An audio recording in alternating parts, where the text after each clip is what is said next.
It was a bitter December morning, the kind that made every breath sting and every shadow look colder than it was.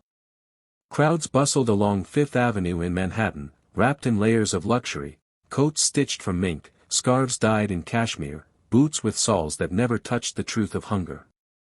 But amidst the golden glitter of Christmas sales and snow-dusted storefronts, sat a girl, barely 10, curled on a damp cardboard sheet, clutching a baby wrapped in a worn hoodie. Her name was Lila. Lila wasn't crying. She didn't beg. She simply watched. Quiet, alert, and tired in a way children never should be. The baby in her arms, her baby brother Max, was barely a year old. His small fists poked out from the sleeves of a coat that clearly belonged to someone much older. She held him close, whispering stories of warmth and hope in a voice that trembled more from exhaustion than the cold. People passed. Most looked away. Some dropped coins. A few muttered under their breath about the city becoming unsafe again. But none stopped. Until one man did. He stepped out of a sleek black car, his coat pressed and his watch glinting like it had never known an unpaid bill. His name was Benjamin Carrington, and he was a billionaire. Not just rich, empire rich. Tech, real estate, venture capital, you name it, his name was stamped on towers and etched into headlines. The kind of man whose shoes cost more than most monthly rents. He paused, not because of pity, but because something about the girl didn't make sense. She wasn't begging. She wasn't crying. She was just watching. And that broke something in him before he even understood why. Lila looked up as Benjamin stopped in front of her. She tightened her grip on Max and rose shakily to her feet. Her lips were cracked, and her voice barely carried as she whispered, "Please, take him." Benjamin blinked. "What did you say?" She extended the baby toward him. "Take him. He's healthy. He's good. He doesn't cry much. I can't anymore. But maybe you can." Silence followed. The city didn't stop. Cars honked. Phones rang. Shoppers chatted about overpriced lattes. But Benjamin heard nothing but the sound of his own heartbeat. He knelt down, eye level with the girl. "Why would you offer me your brother?" Lila hesitated. "You look like someone who fixes things. People. You look like you have food. And doctors. And maybe even a bed." He looked at Max, his cheeks red from the cold, but his eyes wide and trusting. "Where are your parents?" Benjamin asked. "Gone. Mama died last winter. Dad left before Max was born. I've been taking care of him. I try to work, clean windows, carry groceries, but people don't want a kid around. We sleep behind St. Luke's. But it's too cold now. I think Max has a fever." Her voice cracked. "I'd rather see him live without me, than die with me." That single sentence gripped Benjamin harder than any boardroom negotiation or market crash ever had.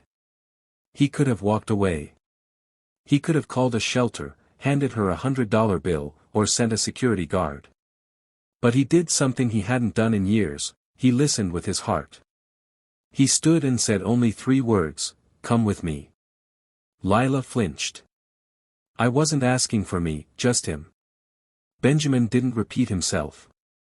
He took off his wool coat and wrapped it around them both, shielding Max from the wind. His driver opened the car door without question, and for the first time in months, Lila sat in a seat with warmth and cushion. She clutched Max and stared at the glowing buttons, the smooth leather, the silence. It was another world. Benjamin didn't speak as they drove. He simply picked up his phone and made a series of calls. One to his private doctor. One to his head of staff. One to his lawyer. When they arrived at his penthouse overlooking Central Park, Lila hesitated. She looked up at the towering glass structure, then back at Max. He was sleeping now, chest rising softly, no longer shivering. Inside, everything smelled clean. There was light. Food. Blankets. A fire that wasn't burning trash but real wood. She stood on the marble floor like she might break it with her worn sneakers. A woman with gentle eyes knelt beside her. "I'm Dr. Renee. May I check on your brother?" Lila nodded, but didn't let go until the doctor reassured her with a smile and warmth Lila hadn't felt in too long. Benjamin sat across from her, watching the fire, as Lila slowly ate a sandwich, her first real meal in days. "Why did you stop?" she asked. He looked at her. "Because I saw myself in you." Lila frowned. "You were never like me. I was poor. Alone. My mother worked 3 jobs. My sister raised me. One winter, we almost froze. I swore if I ever made it out, I'd help the ones still stuck." Lila didn't respond. But something softened in her eyes. Dr. Renee returned. "He has a mild fever. Nothing serious. He just needs rest, fluids, and warmth." Lila exhaled, her body sagging in relief. That night, Benjamin gave her the guest room. Lila didn't sleep, she kept waking to check if Max was still warm, still breathing, still there. The next morning, Benjamin made another decision. He took Lila to his office, an entire floor of glass and technology. She stared at the screens, the people in suits, the espresso machine that hummed like a robot. In front of his board, Benjamin did the unthinkable. "This is Lila. She and her brother are now under my care. I'm starting a foundation in their name, a trust to support children living on the streets. Not shelters, homes. Not meals, futures. And I want each of you to match my investment, $10 million. Gasps filled the room. "Ben, that's $100 million initiative. I'm not asking. I'm leading." Later that day, a journalist overheard the story. The headline went viral. "Homeless girl offers baby brother to billionaire, his response sparks national movement." But for Lila, it wasn't about the attention. She didn't want cameras or praise. She just wanted Max to live. Weeks passed. Then months. Lila went to school for the first time. She had shoes that fit, and she learned how to read. Max grew strong, giggling when he recognized her voice. The foundation flourished, rescuing hundreds of children from cold corners and giving them hope, just like Benjamin had given her.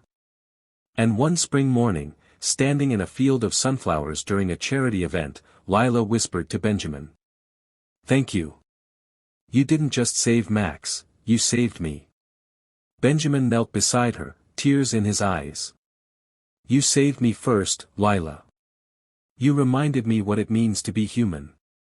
Years later, Lila would become the director of the very foundation built in her name. She'd travel the world, speaking about courage, hope, and the fierce love of a sister willing to give up everything.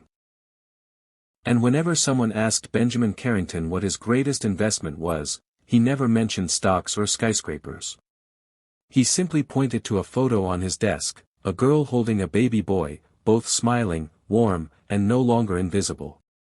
Because sometimes, the smallest voices carry the loudest truths. And the bravest acts come from those with nothing left to give, except love.